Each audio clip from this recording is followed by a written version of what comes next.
Howdy peeps, and welcome to another episode of Talking Paranormal with the Old Man. And as usual, I am the old man. How we doing today? Happy Mother's Day to all you mothers out there. If your mom is in heaven, I'm sorry to hear that. But yeah, so happy Mom's Day. And today, as we continue our journey through America, today we're going to Georgia. Georgia. It's the 13 most haunted places in Georgia. I'm taking this off of Paige Minds the Gap, and she is a Atlanta-based travel blogger. And this was just last year, so it's kind of recent. And again, as usual, this is not a definitive list. This is not the only list. This is not the most important list. It's just her 13 most haunted places in Georgia. So let's start. Oh, and then one other thing too is I forgot what I was going to say. It's too early for this shit. Yeah. What I was going to say. I don't remember what I was going to say. Okay. Well, we'll just continue. It'll come to me in 3 days when I'm just sitting there watching TV. So. Georgia has plenty of eerie places that are said to be haunted. Discover the spine-tingling stories of the most haunted places in Georgia. For those brave enough to explore, Georgia is filled with homes, hotels, and parks that have long been rumored to be haunted. So grab your flashlight and your EMF meter. But you don't technically need an EMF meter, technically. And let's go on a ghost hunt at these creepy haunted spots in Georgia. From stunning mansions with a dark history to theaters with supernatural activity. Here are my picks. Her picks. Not mine. Her picks. For the most haunted places in Georgia. You should add to your must-see list in this spooky season. But the whole thing is this, though, is half these places are going to be probably harder to get into than a Pearl Jam concert. And I've used that quote before, and if you know that quote, we can be friends. And if you don't know that quote, we can still probably be friends. But not my BFF, just friends. So the first one is the Windsor Hotel, which is in Americus, Georgia. Oh wait, the Windsor Hotel was built in 1892. And this red brick Victorian hotel was the height of luxury. Oh, I'm sure it was. Now, it is in despair. No, just kidding. Now, the hotel is one of the most haunted places in Georgia. And, she got the chance to stay here on my visit to Americas. Ooh, way to go, Paige. The Windsor Hotel has been rumored, I have the problem. Sometimes I read ahead of myself, assuming that I know what they're going to say. And the first thing is never assume. Because if you assume, you're usually wrong. So the Windsor Hotel has had numerous incidents of people taking their own lives. Oh, I'm sorry. In the guest rooms. The hotel also had a notoriously faulty elevator in its early years. You know what though? With falls, okay, it's not the fall that kills you. It's the sudden stop at the bottom. That's true. And that's from a movie. And if you know that quote from that movie, we can be friends too. With multiple accidents involving people falling down the elevator shafts, the victims of these falls survived, but the elevator continued to have issues for years. The most popular local legend says that one day in the early 1900s, a housekeeper named Emily was in the third floor hallway with her young daughter, Emma May. Okay. Oh, shit. I was just going to ask, what is she doing? But Emily was arguing with her lover, a local politician. They can't ever tell the fucking truth. When the lover angrily pushed Emma and Emily May into, you guessed it, an empty elevator shaft. Oh, that kind of sucks. The mother and daughter fell to their deaths. Oh, that kind of sucks too. Guest and hotel employees report feeling the presence of a little girl, probably Emma May, hearing a child's footsteps on the third floor, probably Emma May, and seeing the reflection of a woman in a third floor mirror, probably Emily. Guests and hotel employees report feeling the presence of a little girl, MMA, hearing a child. I just read that. I thought I just freaking read that. Yeah, okay, never mind. I'm not going to read that again because I just read that. I need to skip down to the next paragraph. See, that's how that works. Okay, room 333. Too bad it wasn't room 666. Yeah, buddy.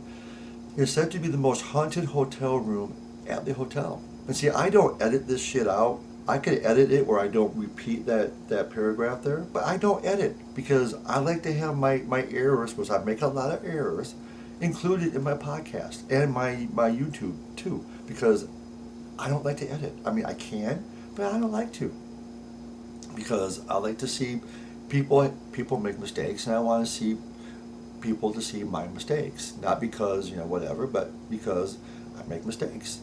I'm not going to have a polished podcast or a polished YouTube channel stuff where it's all edited so it's perfect. No, I'm not going to do that. So my errors are for the world to see. So room 333 is said to be the most haunted room in the hotel. Again, too bad it wasn't 666. But besides its proximity to the service elevator where Emily and Emma May perished, there's not really a reason known why it's haunted, I assume. But if you stay in the room, you may hear strange noises and have your belongings mysteriously move on their own. I did not stay in room 333, thankfully. I would have asked for the damn thing, but whatever. But I did stay on the haunted third floor. Can't say I actually saw any ghosts, though, but you may have better luck. And again, just because you stayed in a haunted location does not mean you're actually going to experience activity. It does not work that way. You can also try a stay at the. You can also stay at the Haunted Windsor Hotel for a chance to see some ghosts yourself.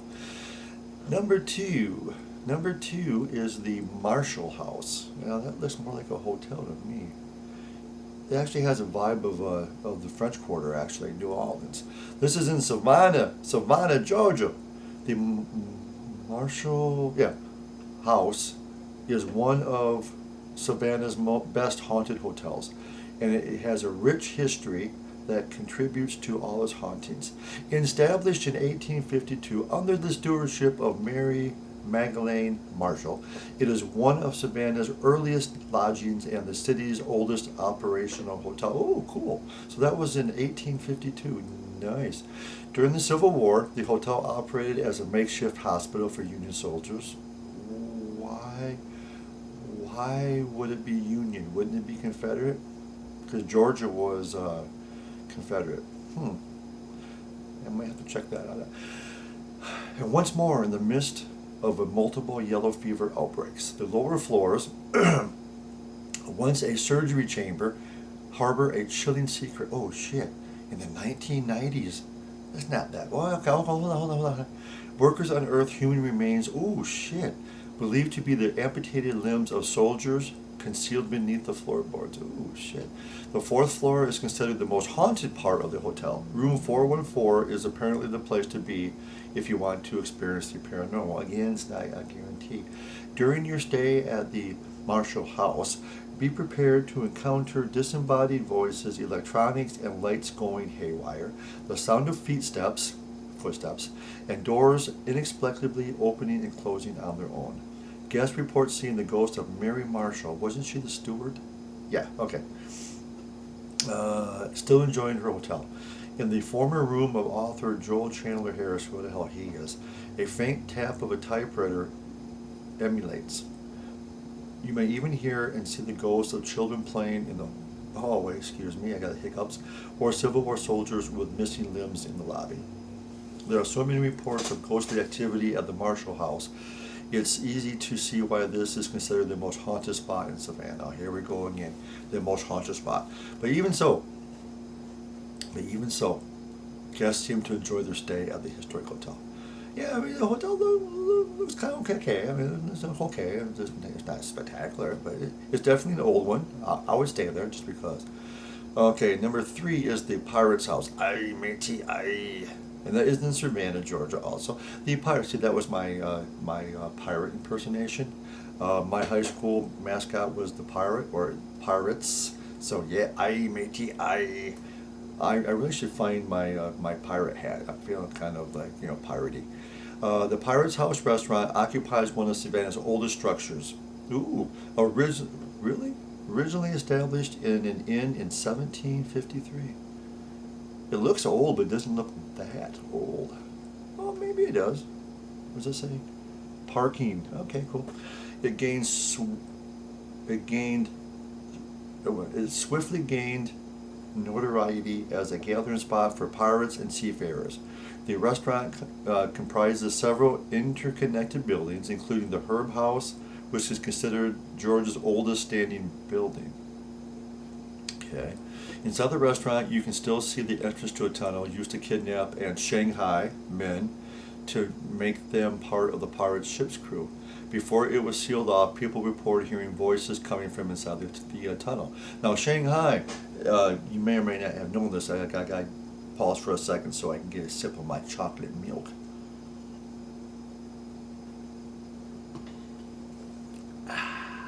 Excuse me. Shanghai is to Shanghai men meant to be, again, part of a ship's crew. That in the ship usually was going to Shanghai, China, I believe, or is it Taiwan? It doesn't make a difference. Yeah, so that's what it means, just to Shanghai men. Yep. I saw that on I think it was a Haunted Seattle, and I say Seattle because if you know that quote from a TV show back in the day, you know, again, we can be friends. Reports of shadowy apparitions are widespread, spanning from the upstairs gift shop to the banquet rooms. Ew. The staff will readily share their ghost encounters if asked. During my visit, my waitress graciously gave me a quick ghost tour, directing me to the stairs of the Herb House where the figure of a boy typically appears. That's kind of cool. Okay, this is kind of cool. The old DeKalb County Courthouse. This reminds me of the courthouse from Back to the Future. It looks really similar to it. Cool. This is, of course, Decatur. Decatur, Georgia. The historic DeKalb Courthouse, now the home of the DeKalb History Center and a wedding venue. Can you imagine getting married in that? That'd be kind of cool, though. Harbors a few lingering apparitions. This is easily the most haunted spot in Decatur. In its tumultuous history, marked by several fires and reconstructions, sets a sober backdrop. Aww. In its days as a functioning courthouse, it saw some pretty gruesome trials and even public hangings at the bandstand on its ground. Come on, honey, let's go and sit in the bandstand and see someone's neck get snapped. Yeah, that sounds like entertainment to me. I realize that is a deterrence, to crime and stuff. But come on, seriously, they take their kids and make a day out of it. Not being home, but seeing hangings. One staircase in the building is closed off to the public. Ooh. This staircase was this staircase was once used to move prisoners from their holding cells to the courtroom. Workers often sense an oppressive presence here, occasionally accompanied by phantom footsteps echoing down the steps. So why is it closed to the public? Something more. Inquiring minds want to know. There's something more about that. I have to figure out why. People have also reported seeing the spirit of a man who was publicly executed for killing his wife and children. Okay. He is often seen in the bushes outside the courthouse. Really? Outside the courthouse. Which just happened to be near where I was standing during my Decatur ghost tour. Luckily for me, or unlucky, our psychic tour guide said that she didn't see him out and about that evening. Okay, so here we go. A psychic tour guide. Ooh, I didn't see that coming. That's cool. The Ellis Hotel, number 5. Oh, that. Now, see, that to me is a classic hotel. Yeah, that shit just looks old. The Ellis Hotel, formerly the Winecroft Hotel, and this is in Atlanta, Georgia. Hotlanta. I was there once for a very short layover. Is the site of the deadliest hotel fire in U.S. history. Really? Wait. A hotel fire. Okay, because I'm thinking of the triangular fire in New York. But that was a factory. It's no surprise that this hotel is still haunted by spirits. Okay, what happened? Oh, here we go. Okay, I'm sorry. I got ahead of myself again. I was going to ask about the hotel fire, but If I would have waited like 10 seconds, I would have been reading that shit. Okay, when the hotel opened in 1913, it was one of Atlanta's tallest buildings at 15 stories and was deemed fireproof despite having no fire escapes, fire doors, or sprinklers. Uh, haven't we learned already that unsinkable, fireproof, unhackable, that doesn't work anymore? When a fire broke out in the hotel in 46, the fire department arrived on scene quickly, but their ladders only reached up to 8 stories. And their nets could only withstand jumps up to about 6 stories. The fire killed 119 of the 280 guests. Holy shit. Many, I had not heard of this. Many guests died jumping from the building. Well, yeah, no shit. What choices do you have? The same way it was for 9/11. They couldn't get, the fire department couldn't reach them. It's either you jump to your death or you burn to death. I think I would rather jump to my death than burn to death. Today, guests at the hotel report the smell of smoke and hearing phantom footsteps and chilling screams, which is possible. Even from across the street, people report seeing screaming and terrified faces in the windows of the motel. Interesting. I stayed in the hotel across from the Ellis, and because of this, I decidedly did not look into the windows. Oh, chicken shit. The fire alarm sometimes goes off at 2:48 a.m., the exact time of the deadly fire. Okay, this chick is, Paige. She's going to these haunted, places, whatever.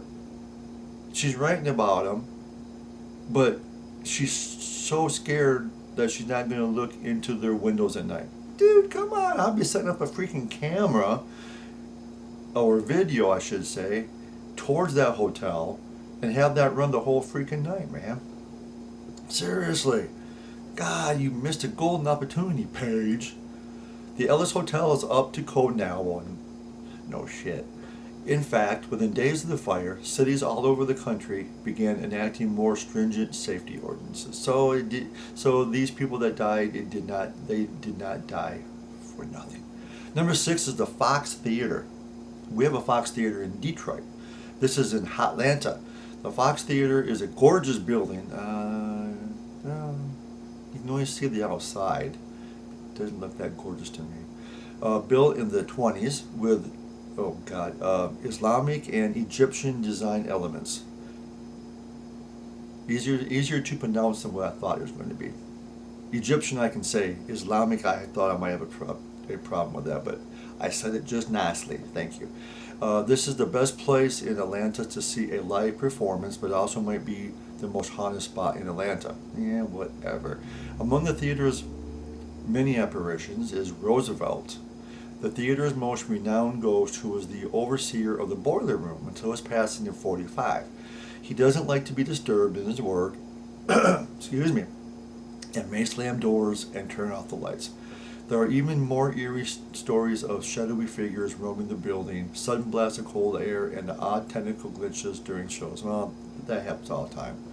Every year in October, the Fox holds special ghost tours so you can explore the haunted history behind the curtains of the iconic Atlanta landmark. I love this tour as we got to meet the ghosts in actor form and not in, what is that word? In corporeal form? Okay, I don't know what that is. I gotta look that up. I don't know what incorporeal means. Why do you use why do people use big words and shit, Yeah, meaning. Okay, that means, incorporeal describes something that has no material body, physical form, or tangible substance. So basically a ghost. Yeah, okay. So it is, the term derives from Latin, meaning without body. Oh, okay, all right.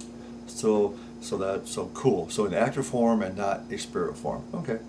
Number 7, the old Lumpkin County Courthouse. I think that's how you say it. And that is in, Dahlonega, Georgia. The old Lumpkin County Courthouse, which now houses the, Dahlonega Gold Museum, was originally built in 1836 near the start of De Longia's was gold rush boom. The courthouse is said to be haunted by a tall figure in a hooded robe. The staff refer to this apparition as Tommy. People have seen Tommy in the courthouse windows and on the balcony. And yes, there is a balcony. The place looks kind of cramped. Excuse me. He is also known to cause knockings within the courthouse walls and even turn, on the small model of the stamp press, which makes a startlingly loud pounding noise all by itself. Having toured the museum myself, I can attest that the building is eerie, though when you're in the exhibit alone and the mannequins without Tommy even making an appearance. Oh, I see. So I can attest it's eerie enough when you're in the exhibit alone with the mannequins without Tommy even making an appearance. Okay. Number 8 is the Hull House Hotel. Oh, that looks kind of cool. Has fans on top there. Nice. Now again, that is in Longia, Georgia. Hull House Hotel is one of the oldest buildings in Longia's historical square. Throughout the years, it has been a private residence, a boarding house, and apartments for UNG students. It's also one of the most haunted places. God, why is everything is one of the most haunted? Jesus. One of the most haunted places in Longia. The hotel, as well as the Bourbon Street Grill and the art galleries that share space in the building, have plenty of paranormal activity to speak of. Your best chance of ghost encounter may be to stay in Sarah's room. When the hotel's owner was renovating the third floor room, he found a walking stick engraved with the name Sarah in the walls. So I'm assuming he found a walking stick with the name Sarah in the walls. He didn't find Sarah in the walls. He accidentally broke the stick and took it home to repair it. You don't ever break sticks found in walls, man. It's bad luck. It's like mirrors. The guests who stayed in the room following the renovation, who had no knowledge of the stick, told the owner that something had been taken from the room and needed to be returned immediately. Okay. The hotel owner returned the stick to the room where it was now displayed in a shadow box. So I am assuming that the guest was like a psychic or some shit, and the spirit told her, "Hey, return my stick, bitch."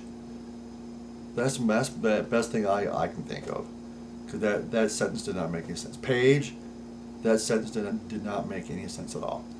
Number 9 is the Marietta History Center. Now that is in Marietta, I can say that. The Marietta History Center is housed in the haunted Kennesaw House building. This building was first constructed as a cotton warehouse in 1845, later remodeled into a hotel, and then served as a hospital and morgue. Ooh, cool. During the Civil War. When you visit the museum, you may experience unexplained noises, the elevator moving on its own, and see the spectre. Did they really have elevators in 1845? I'm curious. The elevator moving on its own? Okay, I'm curious. When was elevator invented? Okay, here we go. Yeah, I guess so. Now, this is interesting. Okay, this is interesting. Is the elevators were invented the earliest form around 236 BC, but the modern safe passenger elevator was invented in 1852 by 1853 by, check this shit out, Eliza Graves Otis. And if that does not ring a bell, the Otis Elevator Company? Yeah, buddy. So I guess they were around, I guess. Okay. Yeah, yeah. So the first passenger elevator installed by Elijah Otis in 1857. So 1857. So this was, yeah, okay. Wait. Yeah, so 1845 and 1857. So 12 years later, the elevator was invented. Okay. Okay, so yeah. So the elevator moved on its own, and see the specter of a woman that was once caught on the security camera. How about we see that footage, Paige? I would want to see that footage, Paige.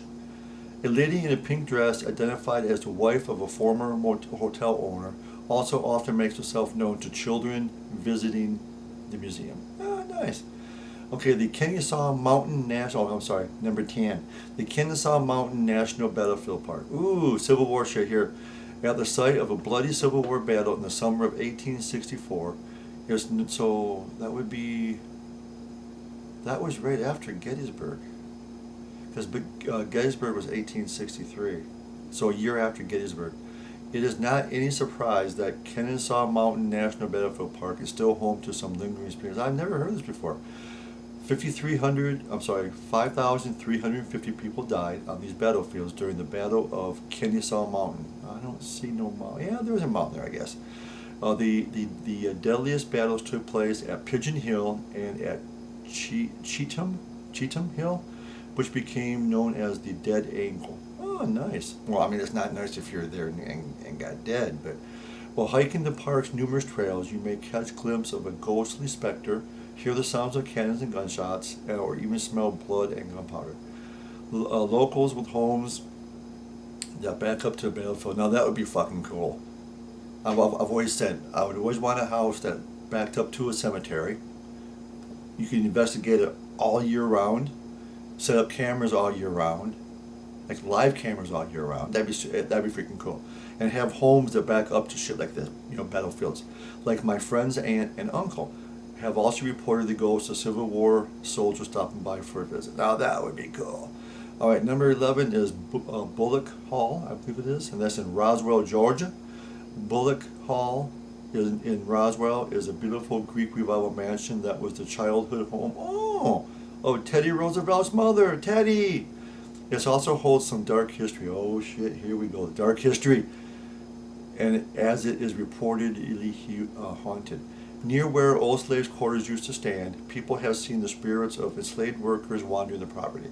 The home's alarm system has gone off so many times for no discernible reason that the Roswell police are now weary to investigate the calls. They especially don't like having to search the creepy attic. Oh, no, that'd be kind of cool. When we went along on a Roswell ghost tour one night, we were told to keep an eye out for a startling sight on the porch, rocking chairs moving on their own.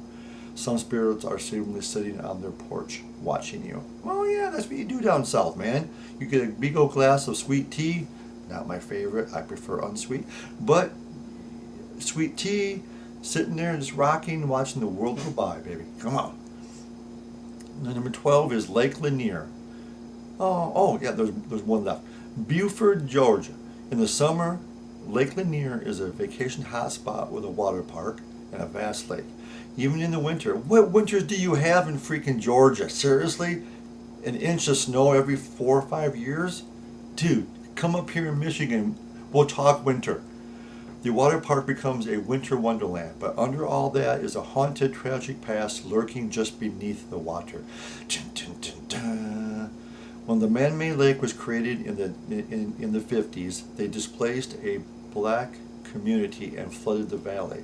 This submerged cemeteries, and unmarked graves, leading to the local legend that the lake is cursed. Since 1994, more than 200 people have died on the lake. I have seen this on like Unexplained, Most Haunted. I have heard about this. Yeah, okay, I have heard about this. Yes. There are also reports of something strange lurking beneath the water. Unnaturally large catfish, sunken houseboats, debris, and even body parts. Yeah, I know about that. One story says a car carrying 2 women drove off a bridge in '58.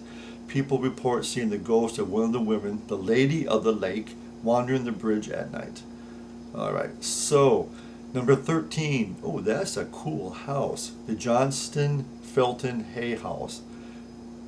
It has 3 names, so with 3 names it has to be a pretty good sized house. That looks really freaking cool. Holy shit, man. That looks cool. I would love to live there, or at least go through it. Oh my god, yeah. That's in Macon, Georgia. The 3 named house, Johnson Felton Hay House, commonly just called the Hay House, is a stunning seven-story? I don't see the 7 stories. I see 1, 2, 3, 4. I don't know about that. I think that's stretching it a little bit. Italian Renaissance Revival home was built in 1855, but inside is beautiful facade, or I'm sorry, yeah, facade, whatever the hell, however you say that, are stories of the paranormal. There are plenty of odd things. I think it's facade. Final answer, facade. There are plenty of odd things going on inside this mansion. Employees have heard unexplainable voices, lights flickering, and even specters. What specters is a freaking ghost. It's a fancy name for a ghost. Yeah, specters. Jesus, Paige. One person even reported seeing the ghost of former owner Mary Ellen Felton. So she must be the second owner, because that's the second name on the house. Looking through a chest of drawers one day. Having toured the house myself, it's easy to imagine just casually coming across a ghost in one of the bedrooms. Oh, nice. Okay, then they have she has the top ghost tours, which I'm not going to. And then she has the top haunted hotels. I'm not going to discuss that either because, yeah. So anyway, so it says, I hope you enjoy exploring Georgia's spooky spots. So yeah, so again, this is not a definitive list. This is not the only list. This is not in any particular order. This is Paige. This is her top 13 according to Paige.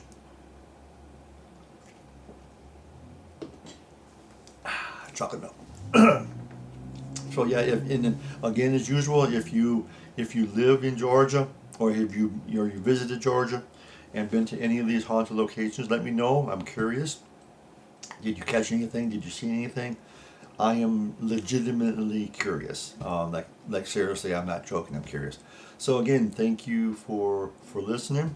And again, if you want to see the ugly mug behind the behind the voice of me, I have a paranormal YouTube channel, reaction channel called Talking Paranormal with the Old Man. It keeps it easy. And over there, I react to paranormal videos off the intranet. So if you're interested to put a face to the voice that roared, go over and check it out. So again, happy Mom's Day to all the moms out there. If you have a mom, happy Mom's Day to them. Wish them go over there, eat too much as usual. Cards and stuff like that. Enjoy your day. I will be back in a week. Every Sunday, I'm doing the podcast. If I am here, sometimes I'm on the road. But yeah, I will do this every week. And thank you again for listening. And again, you have to be more afraid. And this is more important today. You have to be more afraid of the living than you do of the dead. Stay away from the light, unless that's your thing. Different strokes for different folks. And until we meet again, bye-bye. I'm sorry, but the person you called has a voicemail box that has not been set up yet. Goodbye.